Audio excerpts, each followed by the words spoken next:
초선이 아니다. 재선 3선이다 말씀하셨는데 이렇게 연륜이 쌓이면서 선수가 늘어나는데도 막말의 수준은 계속 같았습니다. 과거에 막말한 경우도 굉장히 많거든요. 그때마다 굉장한 논란이 됐습니다. 뭐 셀 수가 없죠. 정청래 최고위원의 말은. 예, 박근혜 씨 얘기, 뭐 노무현 대통령 노가리라고 비하하며 온갖 욕설을 제가 알기로는 박근혜 대통령이 노가리라는 말 한 적이 없는 걸로 알고 있는데 박귀내들, 이게 지금 박귀내라는 게 박근혜 대통령. 박근혜를 갖다가 박근혜를 이름을 갖다 이렇게 말장난하는 거죠. 박귀내 이런 식으로. 그걸 감빵으로 저 얘기는. 이거는 이제 국정원의 선거 개입 사건을 비판하면서 대선 결과가 국정원 때문에 바뀌었다. 네, 이런 어떤 그 비속어를 사용을 한 건데요. 예, 이 정청래 최고위원 이 역사는 공과 과 중에 과만 평가한다면 우리나라에 과연 존경할 만한 인물이 있겠습니까? 공과 과를 균형 있게 설명을 해야 되고요.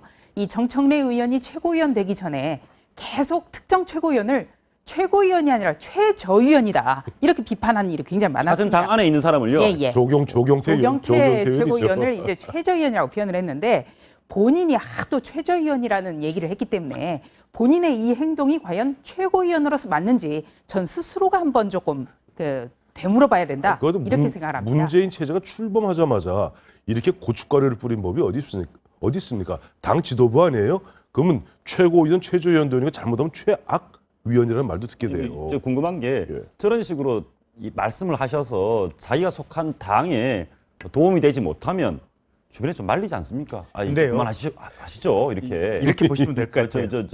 민주당이 우리 손해입니다. 이렇게. 네. 근데요.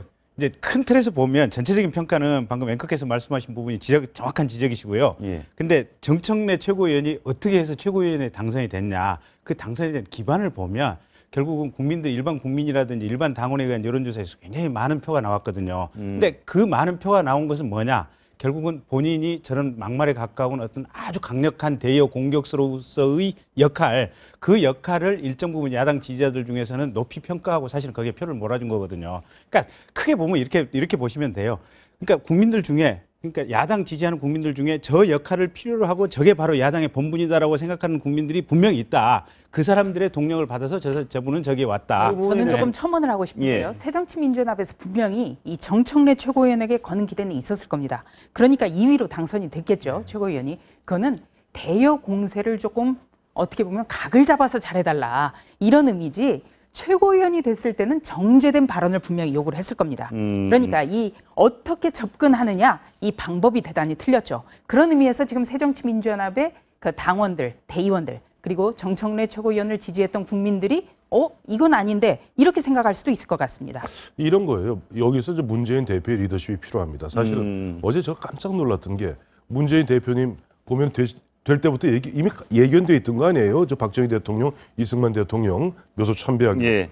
아침에 보니까 현충문을 우르르 한 40~50명 같이 왔는데 막상 이승만 대통령, 그다음에 박정희 대통령 두 분 묘소에는 4분인가 5분밖에 안 갔어요. 그렇습니다. 본인하고 문희상 전 비대위원장하고 김성건, 원내대표. 그다음에 우영근 원내대표, 그다음에 그 4명이 5명밖에 안 갔어요.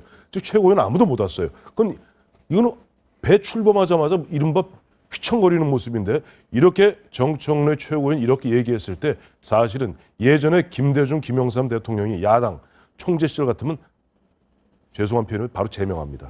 그러니까 당에 도움이 안 되는 얘기거든요. 김대중 전 대통령 때 오랫동안 동교동에서 비서 활동을 했던 이석현 의원이 남조선 명예암 파문으로 물의를 빚은 적이 있습니다. 바로 잘렸잖아요. 그때 바로 제명을 했거든요. 바로 제명했어요. 김대중 전 대통령이. 바로 그것이 읍참마속에 버금가는 그런 상황이라고 저는 보는데요. 저도 황태순 의원님 의견에 전적으로 동감합니다. 이 문제는 이제 문재인 대표가 책임져야 될 문제입니다. 국민 통합을 위해서 최선을 다하겠다고 지금 기치를 내걸고 또 김대중 전 대통령이 외쳤던 중도 개혁을 외치면서 당선이 됐거든요. 그런데 지금 처음으로 출범한 지도부가 지도부 통합부터가 안 되고 있습니다. 네, 이 대표라는 것, 리더라는 것은요. 만인을 어떻게 만족시킬 수 있는 게 아닙니다. 반대파도 설득을 하고 반대파도 끌어당길 수 있는 리더십을 보여야 리더로 각광을 받을 수가 있습니다.